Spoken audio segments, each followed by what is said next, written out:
afternoon, and thanks for joining us for the latest episode of the National Security Space Association's SpaceTime interview series.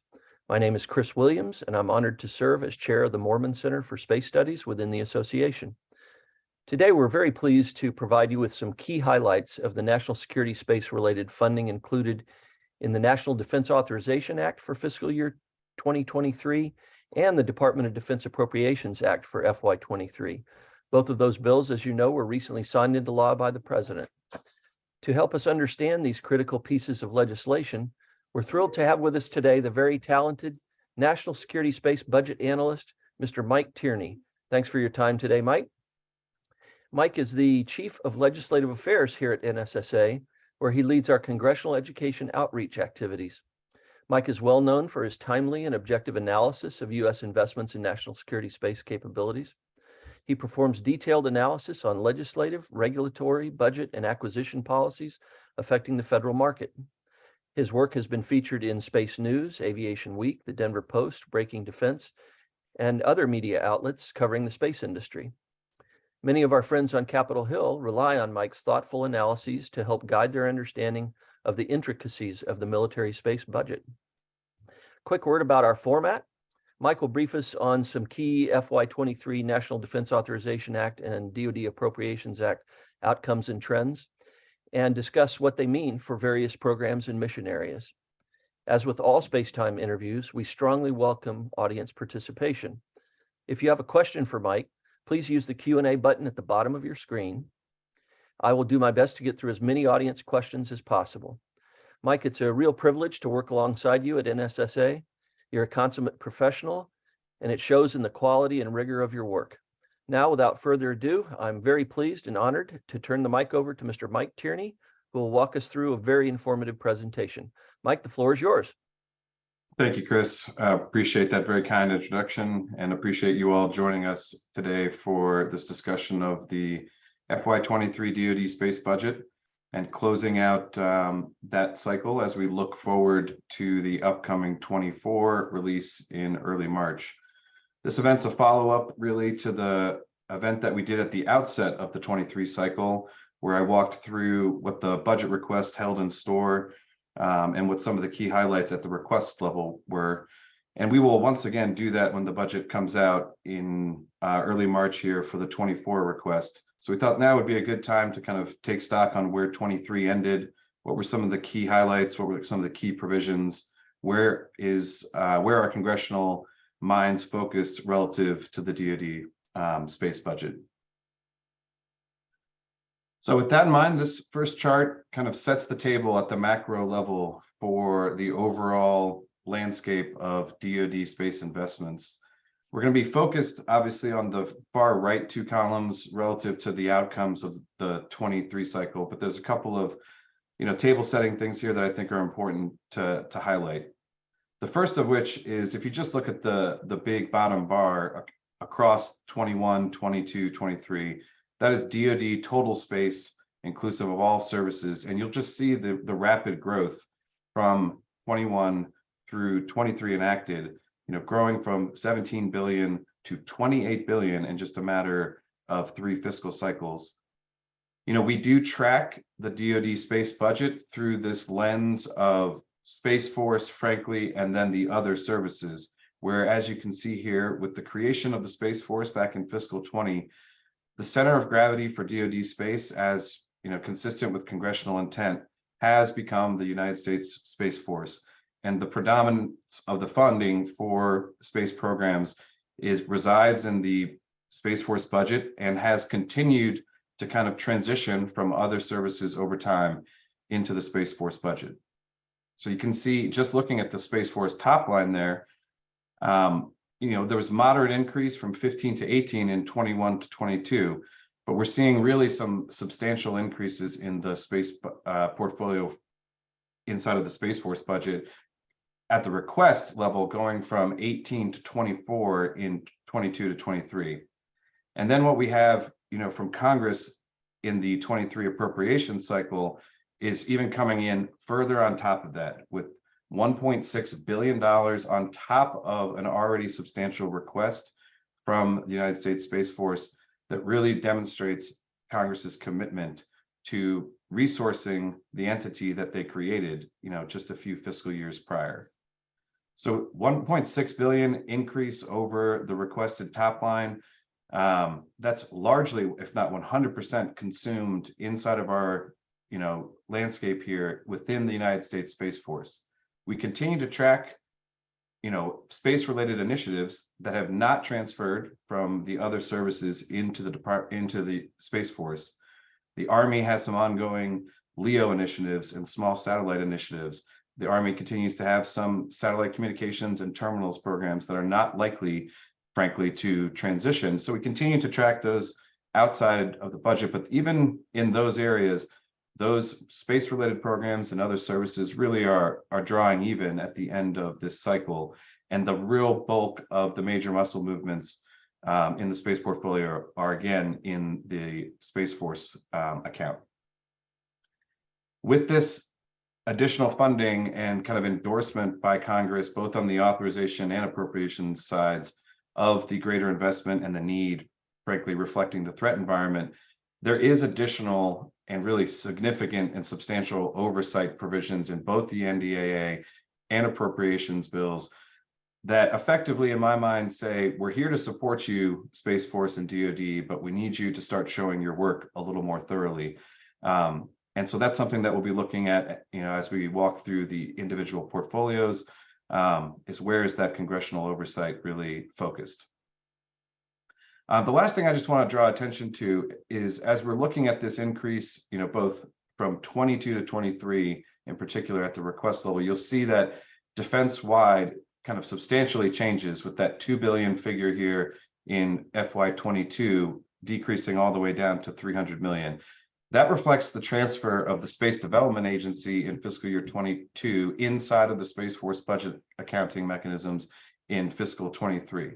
So that certainly is accounting for some of that increase in the change from 22 to 23, but it wasn't the only increase, and that's something that we will continue to see, which is that the funding for Space Development Agency, which is quite robust, will continue to reside in the overall Space Force accounting.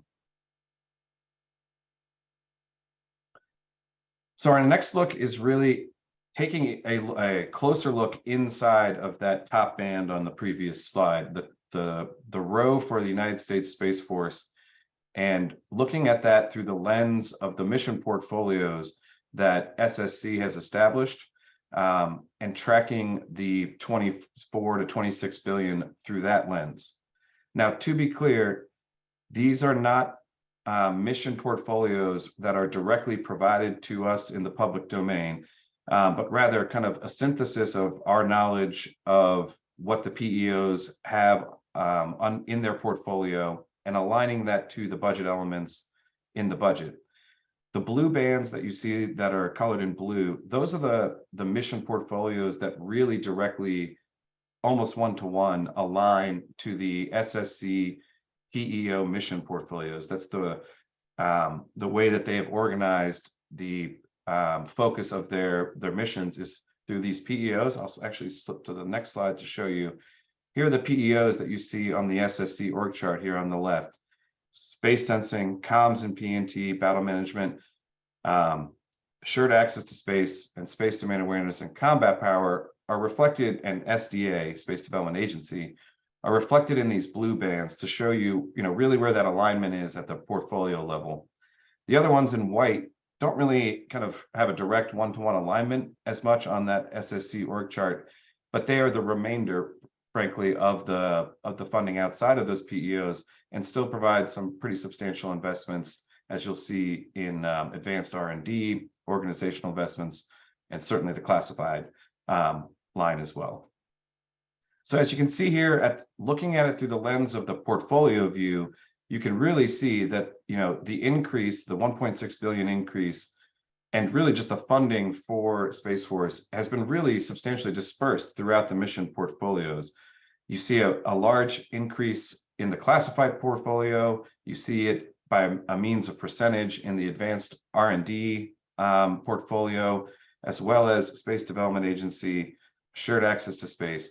And really those that didn't get a substantial increase, really, frankly, kind of broke even. There are some small cuts, as you'll see here in the MilPERS and the BMC3, but when you think of those as and see those as a overall percentage of that portfolio, they're really minor cuts. And so there really is a kind of a cross-portfolio support from Congress. We'll go into, this is really the kind of architecture of the remainder of the briefing. I'll step through these mission areas and highlight, within these mission areas, what were some of the key outcomes. And Mike, if I could interrupt you just very briefly. Sure. Just to be clear for our audience, you are not referencing any of the programs of the National Reconnaissance Office here due to their classified nature, correct? Correct, and that's a good point to highlight. And the classified line that you see reflected on the top here is a USSF, a Space Force RDT&E line that is a roll-up in public disclosure of a number of classified programs in the Space Force portfolio. That really is the only way in the public domain to kind of track, at a macro level, the trends in the Space Force classified portfolio. And I appreciate you highlighting, as you can see here in the 21 to 22, 23, and even enacted, the classified account inside of Space Force has really been a center of gravity for additional investment. And I think we will continue to see that moving forward. But to your point, Chris, this is really exclusive to the DoD military, in particular Space Force, and certainly not National Reconnaissance Office. Thank you. And then, the appropriators have been generous, right? And they had an opportunity, as we'll step through, to either endorse or reject a number of substantial investments, frankly, that the department is putting forward, and ultimately supported them, if not, went over the top in many regards in supporting them from a financial perspective. But like I said earlier, that's not the full story. There is some substantial oversight provisions relative to the missile warning, missile tracking investments that the department's making, relative to the overall budgeting that we're seeing here. That's going to require a little more rigor moving forward from the department. So again, this is to orient you that as we're stepping through this, I'm going to highlight first the ones that are kind of really aligned to the PEOs. And then we'll step through the additional mission areas that maybe aren't as directly aligned. So the space sensing PEO comprises next-gen OPIR, as well as the new resilient missile warning, missile tracking architecture that Space Force and DoD have proposed. Some of the big takeaways here, this is a huge account by size and magnitude of the relative scope inside of the Space Force overall portfolio. Talking about $4 billion, and it certainly increases substantially across the FYDP. The request this year came in, substantially higher than the prior year for these programs, about 1.5 billion year-over-year increase. And you'll see that on the macro level, after I go through all the puts and takes that you see here, overall, this account, this mission portfolio, relatively breaks even, right? It's a pretty much an endorsement of the request with a little bit of adjustments in and out. That's not to say that there aren't substantial investments by the Congress into the missile warning and missile tracking architecture, but that is balanced with, I think, some considered concern on behalf of Congress about the nature and the cost analysis and rigor behind some of these investments. So first and foremost, the next gen OPIR program, this is the follow-on to SBIRS. There was a major accounting change throughout this cycle where the Congress, in collaboration with the Department of the Air Force, who requested the realignment, basically broke up the existing request for a next gen OPIR into 4 program elements that will really be the way that the program for next gen OPIR is funded moving forward. That being, a big next gen OPIR kind of parent line, and then specific lines for ground, geo, and polar, which had not been kind of cleaved out separately with their own program element. So that is now reflected in the end state of 23. And I'll note that the authorizers and appropriators both endorsed that request.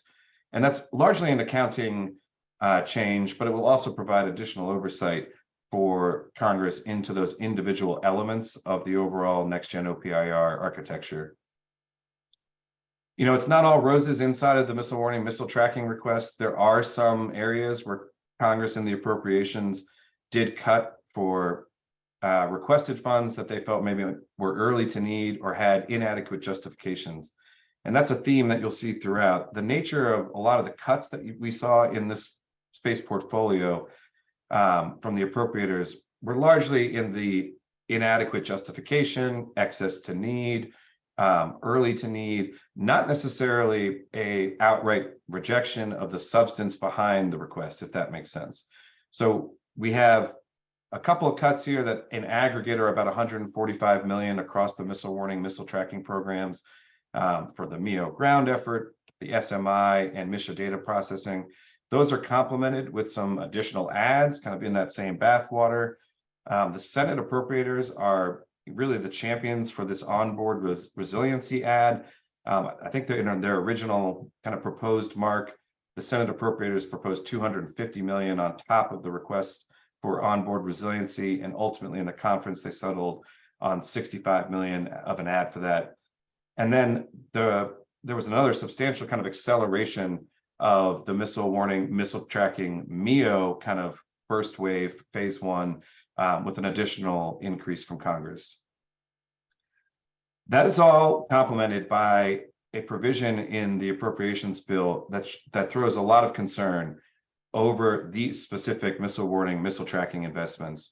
There's a very substantial reporting requirement that requires CAPE, SecAF, Chief of Space Operations to come back to Congress and basically show work on the life cycle costs, supply chain risks, operational impacts, really everything you could possibly consider for these missile warning, missile tracking investments.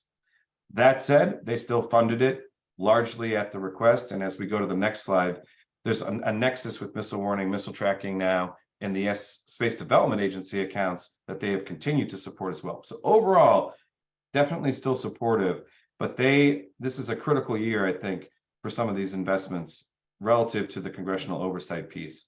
My understanding is that these missile warning, missile tracking investments, as the 23 budget was being built, you know, were really kind of developed as part of a Space Warfighting Analysis Center, a SWAC analysis that identified, you know, the need for these capabilities. But it doesn't seem like there's sufficient justification in the minds of Congress, or that there is additional justification that will be needed to kind of continue this level of investment moving forward. This portfolio also funds the weather monitoring capabilities inside of the Space Force. That's something that's been a particular bee in the bonnet of Congress. There's been some capability gaps that have been identified for a long time. The Space Force has been working to close those gaps, but it looks like Congress isn't too pleased with the progress on that, as they cut both funding in 23 and rescinded 22 funding, which is definitely a bit of a shot across the bow relative to the execution of that program being, you know, on cost and schedule. So that is definitely something that will be monitoring moving forward. Space Development Agency. So this is a mission portfolio and an element that, you know, this is the first year in 23 where the Space Force really has owned this rather than at the OSD level. We have a note here on this slide. You know, the numbers that you see here in 21 and 22 were actually OSD dollars during those years, but just for the purposes of showing you the trend, we wanted to kind of include that. But do note that that was technically OSD money. But you can see substantial requests, right, in 23, a major increase of $1 billion on top of where they were in 22. And that support for Space Development Agency once again continues from Congress. I remember 2-3 cycles ago when Space Development Agency was first being proposed, there was a lot of skepticism about where it fit into the broader, you know, Space Force architecture. But those skepticism I think are long dead now, with the amount of support that Congress has been providing, the size of the request from the Space Development Agency, and the continued support for it. So one thing that the 23 appropriations does is it really does accelerate launch funding for Space Development Agency. It pulled money from some of that space sensing account that I just showed you into the Space Development Agency procurement line, specifically to launch and accelerate the missile warning, missile tracking capabilities. That was a $200 million plus add that was reflected in the SpaceCom unfunded requirements list. And Congress was ready to support that by providing effectively the launch funds to accelerate that mission. On top of that, they provided an additional $250 million above a request of zero for an Indo-PACOM missile tracking demonstration.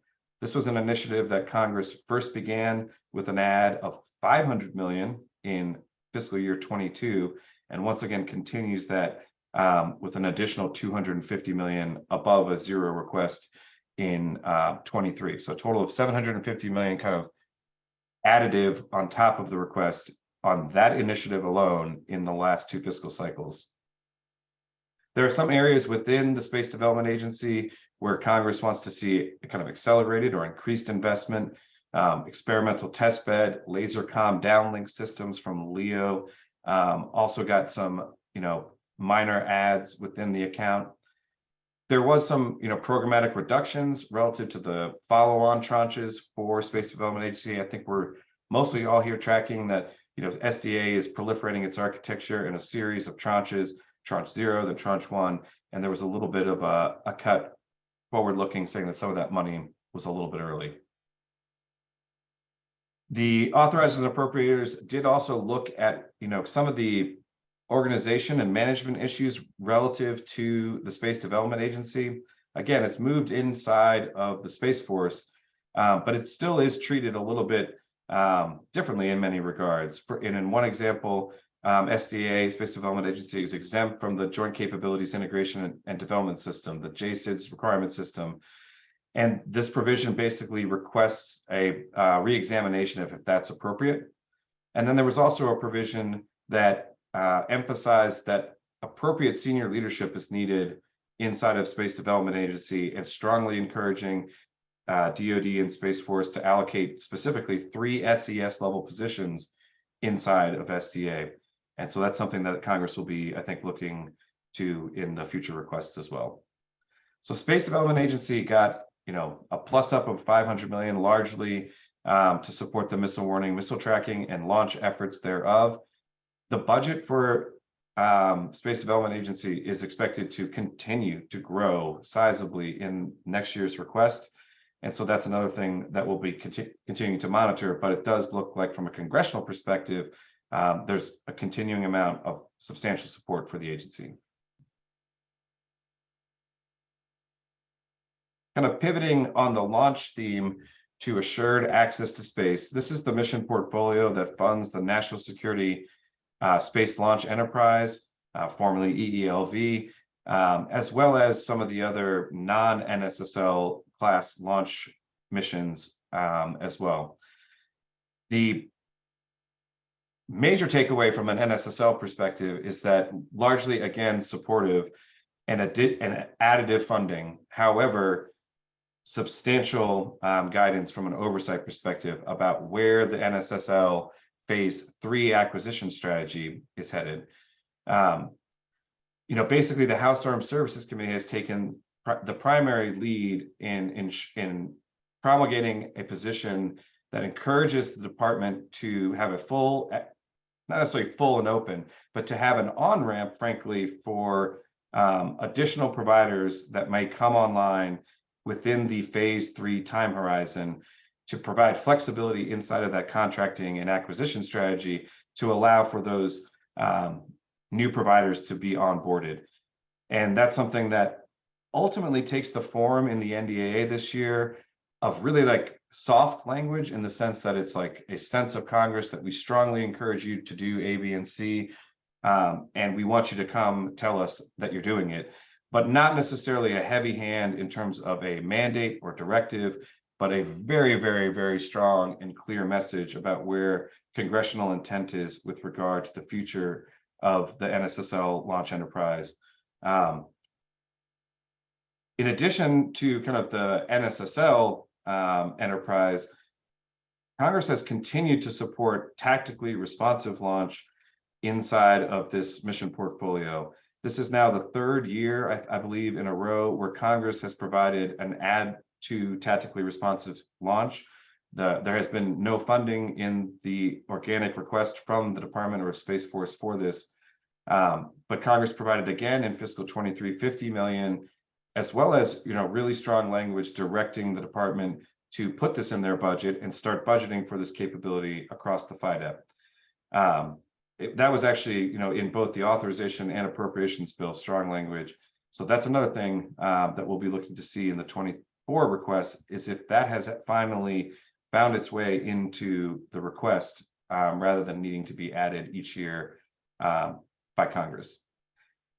The Rocket Systems Launch Program is also within this portfolio. This is a program that manages a lot of the small launches, and it was encouraging to see an add for $15 million, small in scope, but powerful in purpose, for working with state launch range services to facilitate some of those launch range initiatives that are ongoing inside of individual states across the nation. Going to do a time check, doing all right. Comms and PNT, there's another interesting story here. If you're not wideband comms, you did not do well in the 23 outcomes. But to walk you through it, there's a series of communications investments that are kind of government owned and operated capabilities that the Space Force and Department are investing in. Protected Tactical Service and Protected Tactical Enterprise Service is one of those kind of protected elements of the broader SATCOM architecture that is maybe, one level below AEHF level hardened communications, and has some degree of commercial integration built into the future of that program. PTS, PTES, ESS, the Evolved Strategic SATCOM program, and narrowband SATCOM, which is MUOS Tierney, that has kind of transferred into the Space Force from Navy. All of those received kind of moderate cuts for the reasons of unjustified excess to need, etc. Not a ton of detail, right, in terms of what the substantive concern is, other than just being really earlier excess. And then on top of that, again in fiscal 23, we had this kind of what is in my mind quite remarkable airdropped ad for protected wideband spacecraft. There was a $440 million ad to procurement to acquire another protected wideband spacecraft. What makes this so unique is that HASC, SASC, HACD, SACD, none of them in any of their preceding marks included this ad at any intervening point up until the kind of conclusion of the appropriations cycle. This is exactly what happened kind of in fiscal 18, when Congress provided $600 million to the department and at the time, I guess, Air Force, for WGS 11 and 12. That ultimately became, I think, WGS 11 plus. But that was the same thing, where they had not provided any of indication in any of their preceding marks that something like that was coming. And then you have this huge, substantial ad for wideband SATCOM. The appropriators in Congress have always been pretty concerned that there's been a capability gap looming for wideband comms. I know the commercial market has always been eager to help fill those gaps. But once again, we have Congress providing a very substantial ad that the department did not ask for to plug that gap. Now, it's not all roses on the $400 million, because they didn't provide money for launch or O&M, and they said, you go figure that out and come back to us with a plan on how to get this satellite that we gave you launched and operated. So that was a big takeaway, certainly a very unique kind of outcome in all of the portfolios. And then in this, PEO funds and manages at the SSC level, both communications and PNT GPS programs. So the GPS 3 investments are within this SC PEO portfolio. And there were some pretty consistent cuts across the GPS-3 portfolio. It's a series of procurement and RDT&E lines, and kind of each one of them had a little bit of a cut. But the request asked for funding to procure 2 GPS follow-on satellites, and from what I can tell, that funding is still sufficient to do so. But there is a little bit of fiscal management from the appropriators on the underlying accounts.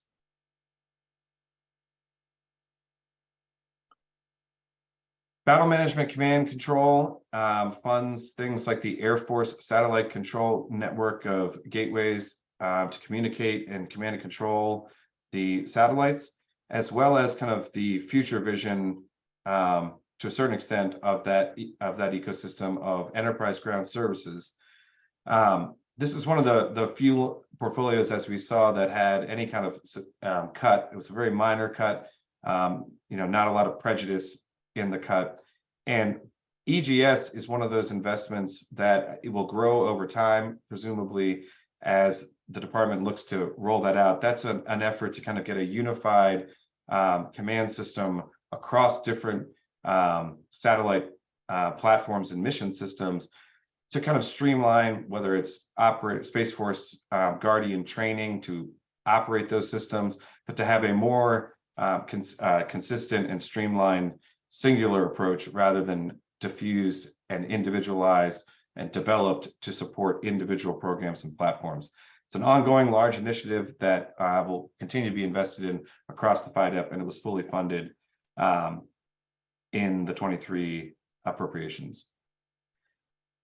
As we've discussed, there's a lot of new missile warning, missile tracking capabilities that are being invested in and will be coming online in this next horizon. So there is language in the Defense Authorization Act that I think is meant to ensure that all those new sensors in this missile warning, missile tracking architecture are properly integrated into some of the legacy capabilities. In this case, the integrated tactical warning and attack assessment system. That's a long legacy system. I think some of the original systems went up in 1960. But the nature of the direction is, hey, coordinate with all of these other vested parties in that system to ensure the new systems that are coming online feed the data appropriately into that system. The SSC has also organized its PEOs. This is SDA as in Space Domain Awareness, not Space Development Agency. So there's a PEO for Space Domain Awareness, and I believe it's combat power. So this funds what I have traditionally called, SSA, SDA, Space Situational Awareness, Space Domain Awareness, as well as some of the kind of space control, quote unquote, efforts that were in the unclassified portion of the RDT&E budget. The Space Situational Awareness, Space Domain Awareness architecture that the Space Force is investing in is a mix of both ground-based sensors that look up and out into space, as well as one space-based capability looking from space at space. The Deep Space Advanced Radar concept is one of those ground-based capabilities. There's a minor cut to that. Silent Barker is the space-based capability. That is effectively the SBSS follow-on. That is a joint effort. There's a joint MOU between Space Force and the National Reconnaissance Office to ensure that meets mutual requirements. So there's a minor cut to that program as well. But then you'll see, the GBOS, which is the other kind of ground-based sensor for space domain awareness, got a plus up, as well as the Unified Data Library, which is kind of the repository for the space domain awareness data. And I think that was meant to kind of manage that ad for the Unified Data Library was intended to kind of mitigate some of the issues that's having, not necessarily for commercial space domain awareness purchases, which are kind of managed inside of that Unified Data Library line. From everything that we can see is not for commercial space purchases, but rather for kind of internal UDL management. There's also, a report on threats posed by man-made space debris in LEO that is contained in the Defense Authorization Act that kind of fits into that space domain awareness bathwater as well, with the authorizers being particularly concerned about space debris in LEO potentially impacting some of these recent investments. So this is the first portfolio that doesn't directly align to the PEOs that I showed you earlier, and it's really a catch-all for a number of kind of advanced R&D lines. But the story here is really positive, frankly. Organically, the Congress is really putting, it's really giving the research of USSF a shot in the arm through a number of different ways. So they funded ads, 5 million here, 3 million here, 10 million here, aggregating $200 million in ads for 25 separate technology developments in and across the space mission areas. That's everything from L-band active phased array demos, flexible solar panels, lunar surface-based space domain awareness, advanced space power systems that are all kind of initiatives that are appropriately, in Congress's mind, executed inside of these advanced R&D and program elements of the Space Force. So they were generous with their funding, providing a multitude of different investment areas, but then they also established basic research lines that for the USSF, like other services have. So there's a new in the appropriation, a new USSF line for basic quote unquote research that's kind of different than the flavors that we just went through with the ads, as well as a university research initiative. And these very much align to what the other services have, but this is the real kind of first opportunity for the Space Force to have those of their own and start developing partnerships accordingly. When it comes to what are the priorities within those basic research and research initiatives that Congress wants to see focused on, there is directive guidance with that kind of goes part and parcel with establishing these research accounts to focus on space domain awareness, PNT, comms, hypersonics, cybersecurity, again, all within the space basic research or university research context. And that's really where these funds are intended to focus on.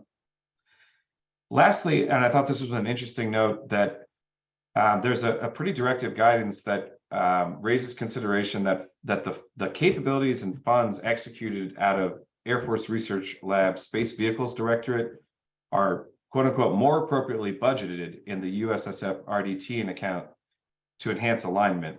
And I think visibility as well as kind of that is consistent with Space Force becoming the center of gravity. I think AFRL inside of the Air Force budget still has funding that resides kind of outside of that Space Force horizon.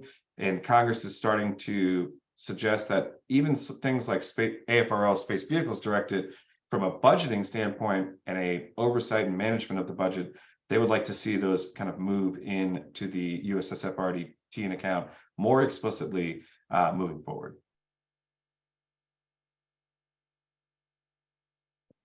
So organizational investments is where we kind of track and put some of these entities that we've been hearing about, like the funding for the Space Warfighting Analysis Center. It's also where the SSC Workforce and National Space Defense Center, as well as Space Rapid Capabilities Office, where all those program lines kind of reside from a mission portfolio where we track them. And my biggest note here is that the Space Warfighting Analysis Center has done a lot of great work to promulgate the architecture concepts and capabilities for example, the missile warning, missile tracking investments that I covered earlier. But Congress has always been a little bit skeptical about the Space Warfighting Analysis Center. Some of the committees in prior cycles kind of cut funding for it and had to be convinced that it was necessary relative to other entities like the National Space Defense Center. But I think the department has succeeded in convincing Congress that the SWAC is going to be the center of gravity for that analysis that needs to be done to architect and plan for the capabilities of the future. That said, it's not a ringing endorsement of the work of the SWAC. There is a very, very,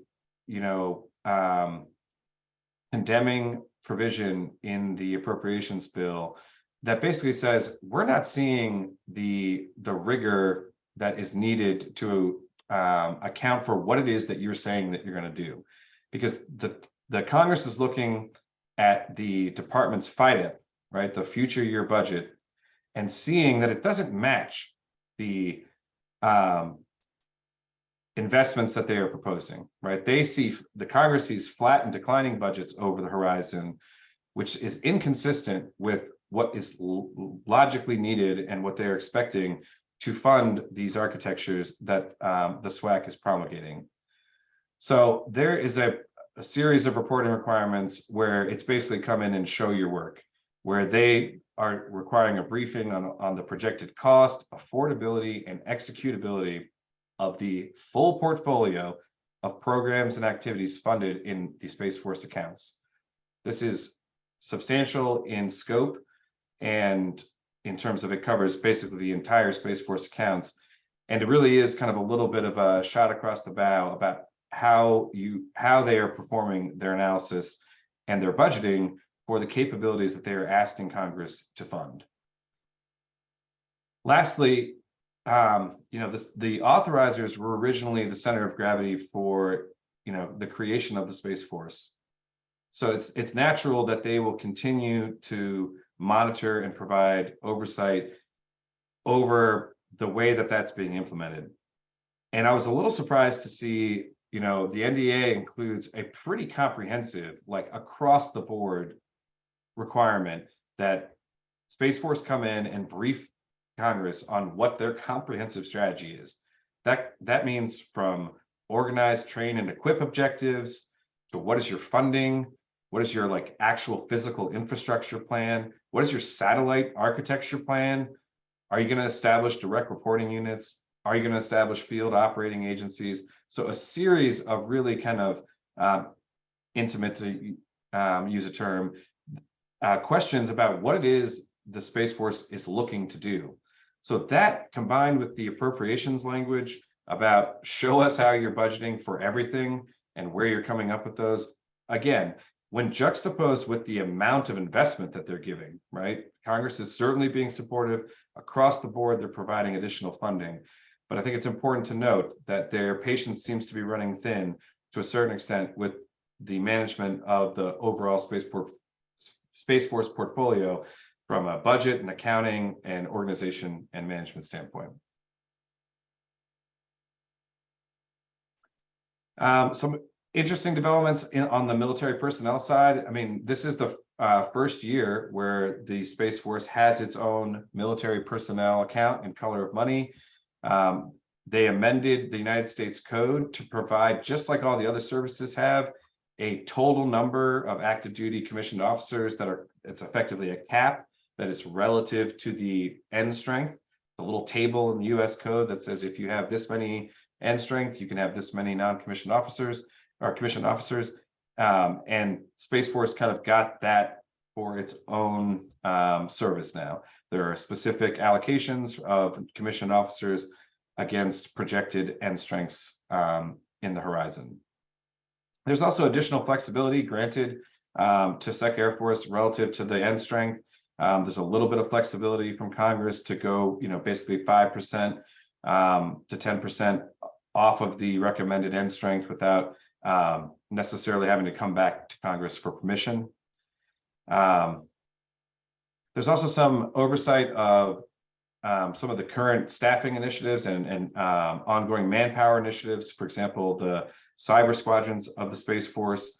The Congress is asking for, kind of a better plan for what that's going to look like and what the civilian requirements and associated cost investments would be to fund that.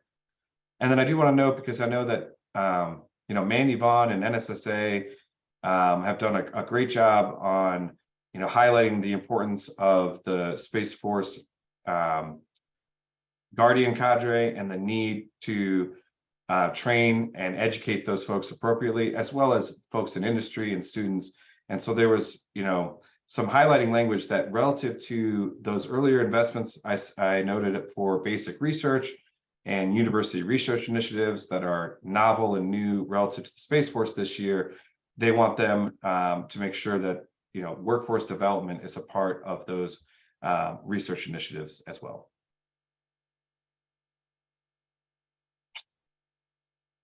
Not much to say kind of in the public domain about classified programs other than just look at the numbers, right? This is a place where Congress has consistently, and frankly, the department has consistently increased investment year over year. To be clear, this is really a leading indicator. It's only the USSF, the Space Force RDT&E line for classified programs, presumably a roll-up of a number of initiatives, but really kind of in that RDT&E flavor. But it allows us to, kind of see that public trend of here's what's the request. And as you can see, it's growing annually, and Congress is continuing to plus up the classified account, and that doesn't seem to be drying up anytime soon. On O&M, again, O&M is operations and maintenance, some of the sustainment and modernization initiatives. It does also include some of the Space Force education and training, and that's another area where it's encouraging to see Congress putting additional money into cyber skills training and expanding space training courses capacity inside of the O&M education and training line. There's also a $20 million for the Cheyenne Mountain Complex that was, I think, inside of a UFR, an unfunded requirements, and upgrades to training facilities that really kind of show that endorsement of all these education and training initiatives that are ongoing inside Space Force. So with that, Chris, that's kind of my wrap-up summary of where we were at when we closed out in authorization and appropriations. A lot in there, certainly open to questions. Well, thanks, Mike, for that very insightful presentation. I should note for our audience that Mike's slides, along with a video recording of today's event, will be posted on the NSSA website sometime tomorrow. So be on the lookout for that. It's www.nssaspace.org. So please visit our website. And again, you can see Mike's charts there starting tomorrow. So I'll take a quick stab at a first question here. Based on what you've heard, and we've heard from Secretary Kendall and various other folks who are sort of foreshadowing a little bit what the FY24 budget request, President's budget request, will look like. Mike, what do you expect from that request in the area of military space? Do you anticipate that number is going to go up significantly again, or be constrained? How would you characterize at this stage what you know about the FY24 request? Good question, Chris. And obviously, all this conjecture will become fact here in less than a month. And so, that is also good reason to believe that we kind of have things baked, currently. And so things are starting to trickle out in the rumor mill. And what we're hearing is another substantial increase in the Space Force and DoD overall space budget, but particularly for Space Force in the 24 requests. I've heard anything from 3 to 6 billion, and that's over either the 23 requests or even over, I've heard, the appropriated amount. That's the 1.6 billion more than they requested in 23. So that's what I'm hearing, that, the budget will be coming in once again with these sizable jumps of, anywhere from $3 to $6 billion in overall increase. But I think it's important to kind of peel that back just a little bit, which is to say that some of this additional funding has been planned, right, in the 24 budget. The investments into next-gen OPIR, missile warning, missile tracking, the Space Development Agency, despite some of that congressional shade that was thrown at their FYDP, a lot of those, despite some of the lack of rigor, have very sizable requests that increase, across the FYDP, including in 24. So the first thing that I'm going to be looking for, right, when the 24 budget comes out in March, is how much of this is really new money on top of, where we were last year. Meaning, was this increase already planned inside of the 23 request, or are we seeing really, a movement from the 23 build to the 24 build where we see some really substantial additional investments in areas? So that's one thing I'll be looking for, where the additional funding is going to be obviously the next question. I think we will likely see, once again, an increase in the classified programs line. If I flip back up to it, 3.7, 4.8, 6, 6.5, wouldn't surprise me to see a request in the, again, increasing that number into the 7 range potentially. That's an area where we will immediately be able to look to see, even in the classified realm, the public, disclosure there, is that where some of that center of gravity of increase is going. Certainly expecting it as well in missile warning, missile tracking.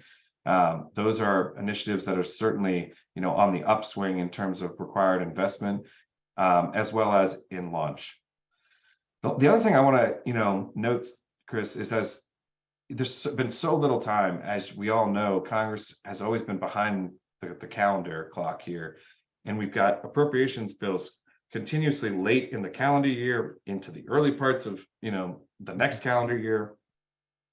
And so it seems almost unfair to expect the department to be able to pivot so quickly in their 24 request to reflect some of the congressional guidance that was just given to them really, in the December, January timeframe. So that's one thing I'll be looking for, is like how much of that new congressional guidance that I just reviewed with you are we seeing in this 24 request? Has there been any kind of inflection point, and has DoD done any kind of effort to at least try and show a better job of showing their work inside of the request? I'm skeptical that they would really, frankly, have the logistics and time to do so, but it's definitely something that I'll be looking for. Also looking for where, we keep hearing a lot inside of the Space Force, DoD, SpaceCom, SSC about commercial capabilities, integration of commercial capabilities. But, the budget continues to kind of, the budget request in particular continues to lack really kind of committed investments in a lot of really low-hanging fruit ways, whether it's commercial space domain awareness, commercial launch of, in the tactically responsive launch context, or even in the space sensing context. Where are we getting, increased investment and commitment for integrating those commercial capabilities? And then the last thing I'm gonna be looking for, we're in the 3rd year of this, of, things transferring from other services. Has anything else kind of moved from the other services into the Space Force budget? That's what I'll be looking for, kind of a sense of we should be expecting more on the overall top line, but how and where will be the real key question. That's great. Really appreciate that those insights, Mike. We do have questions from the audience. I would again encourage folks in the audience to send your questions in through the Q&A button at the bottom of the screen. One of our audience questions comes from a former director of the NRO, and he asks, has the Air Force or the Space Force looked carefully at the possibilities for using a large number of relatively inexpensive low Earth orbit satellites to satisfy the missile warning mission?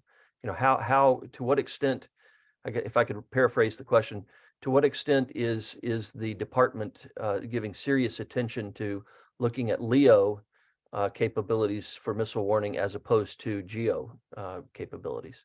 Great question, and there's a pretty clear answer in that the missile warning, missile tracking investments, it's called resilient missile warning, missile tracking. Those were almost bifurcated pretty clearly in the budget requests and through congressional activity into 2 bins, of one being LEO specifically, being managed by the Space Development Agency, naturally because of their proliferated LEO architecture, and then also in MEO, not even an explicit reference kind of in the request to GEO, but MEO being managed by SSC for missile warning, missile tracking, and LEO being managed by Space Development Agency. and with, so they definitely are considering it. There's a kind of a proactive investment strategy to leverage the work that Space Development Agency is doing. And that's why, a lot of the funding for missile warning, missile tracking, actually now from Congress is residing in the Space Development Agency. Thank you. We have a question from the audience. Do you think China's surveillance balloon incident will impact space funding in any way? That is a good question. I don't think, personally, it certainly helps, I think, at the optics and macro level to bring kind of attention to it. But I don't think that is in and of itself going to be a mover, because from what I understand, the threat environment, notwithstanding the atmospheric balloon, has been growing in space, and maybe balloons are the least of Congress's concerns relative to what they're hearing relative to the threat environment. That said, I do think that what it may do is open opportunities for consideration of stratospheric capabilities, or near stratospheric capabilities within our own capability suite. But I'm not sure that in and of itself is going to tip the scales relative to the threat environment. I think they're all well aware of other substantial threats. Thank you. Another question from the audience is Assistant Secretary Frank Calvelli issued a list of tenets asking for directing changes in Space Force procurements and acquisition policy writ large, including moving from large GEO satellites to small satellites. How do you see that directive shaping future budgets? And do you think, to what extent do you believe the FY24 budget will reflect those kinds of concepts and tenets that were outlined in the Calvelli memo? It's a good question. And I know that Mr. Calvelli has been, very focused on providing cost and schedule rigor to the Space Force acquisition ecosystem. So it's, through that lens that I think that he views some of these substantive questions. I'm not sure that 24 request is soon enough to start seeing kind of inflections in acquisition strategy relative to, proliferated versus non-proliferated architectures. I think a lot of that has already, started in many regards, whether it's missile warning, missile tracking in the LEO-MEO sense. So I think that it's resonating. I think it will, on a programmatic level, I'll be interested to see if those actually do start showing up as changes to the acquisition strategy, or where you're starting to see a pivot away from things like, large exquisite satellites, because certainly things like next gen OPIR are continuing to use them, GPS as well. They just gave them another satellite for WGS. Again, that was congressional action, but to see if any of those kind of rhetoric relative to, less reliance on singular capabilities versus proliferated systems start showing up in any of those mission portfolios that I just walked through, that's to me the test versus, a tenant document. And speaking of a test, we have several questions on use of commercial space capabilities and services. And I'll try to bring those together in the following way. There's a lot of talk among senior government officials about leveraging commercial space systems and buying buying what you can from industry while building what you must. That's certainly consistent with long-time space policy. But do you see how would you characterize the distance between the rhetoric on leveraging commercial space versus the reality of what was actually in the budget request and what the Congress approved? And what do you expect for FY24 in that regard? Do you think there'll be a sizable plus up for leveraging commercial space capabilities? I got to say, this is one area that's one of my greatest disappointments, because it feels like everybody is aligned, right? Where you have senior leaders inside of the Department of Defense and Space Force talking about the, Space Command as well, talking about the need for greater use of commercial capabilities for the warfighter. You've got industry ready and willing and waiting for those opportunities. And you've got Congress, who's been long beating the drum about, specific areas where commercial capabilities can provide additive value, whether it's small launch, or space domain awareness, commercial space domain awareness capabilities. Congress, or commercial SATCOM for that matter, Congress has consistently beat that drum towards the department to say these are opportunities. So it's a little bit frustrating to me in the sense that there's some low-hanging fruit and easy wins for DoD and USSF to start showing those pivots. I mentioned earlier in the Space Domain Awareness and Combat Power mission portfolio that funds the Unified Data Library. Inside of the justification document for the Unified Data Library, you get really into the weeds like I like to do. You can see that there is a specific amount allocated within the total request for Unified Data Library for commercial space domain awareness purchases. But we're talking about single millions of dollars when, I think what people are expecting are much more substantial investments on, responsive launch and the commercial capabilities that, small launch provides. Again, 3 years in a row of congressional ads and not a refusal, but a resistance, frankly, to putting that in the request. Congress had to create a commercial SATCOM integration line in the comms portfolio to push the department in that direction relative to, COM-SATCOM integration. So I would love to say that I'm expecting it when we see the request. I'll certainly be looking for it, but I think it's one of those areas where there continues to be, a gap. I think we'll continue to see that gap. I long for the day when they will rip that low-hanging fruit off the tree and eat it, because there's a lot there on the commercial side. Yeah, no question. Another question from the audience is, can you please comment on the proposal from some in Congress to curtail DoD's use of unfunded priorities lists?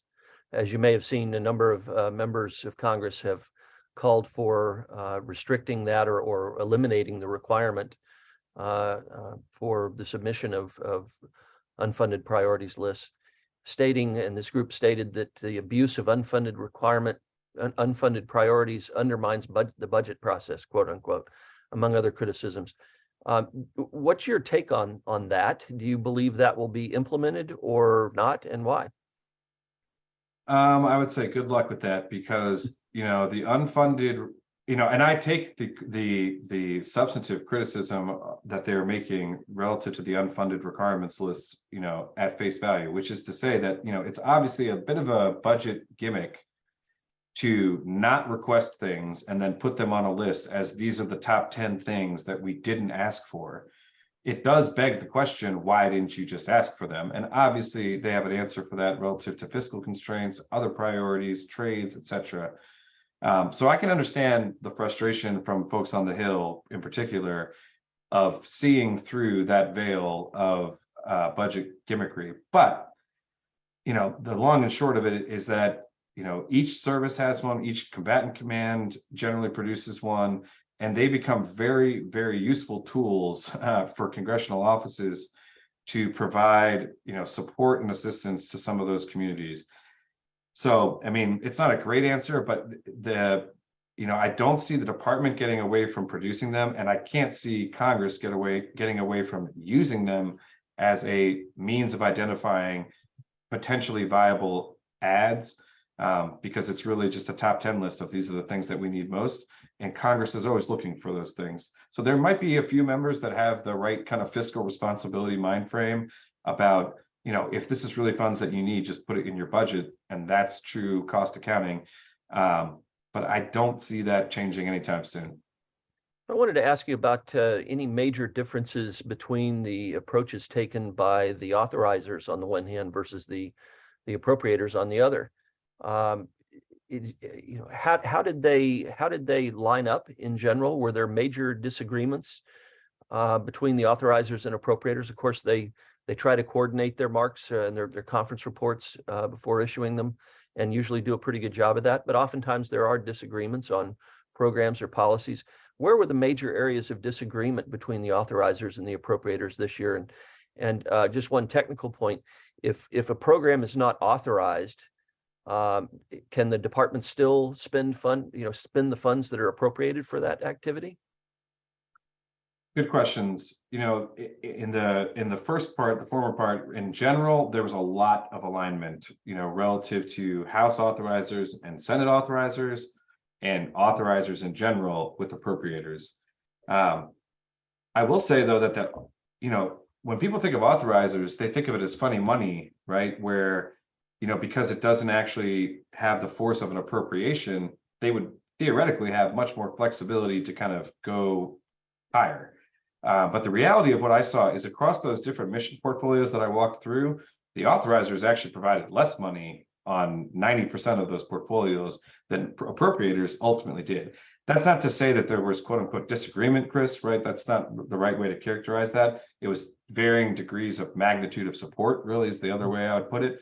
And, you know, in that regard, there was a little bit of misalignment where the appropriators were at higher values. What made that even more curious, Chris, is that you and I were talking before this, and I went back and I looked at what the DoD top lines were for the authorizers versus the appropriators in this recent cycle. And the appropriators had a smaller top line, not a larger top line. And yet they provided, you know, more funding, and their appropriation is real versus an authorization, which is a little bit of an empty, you know, financial commitment. So that was a little bit surprising to see, but I didn't really see any areas where there was, you know, marked disagreement. I think different committees on the authorizing versus appropriator side have different priorities.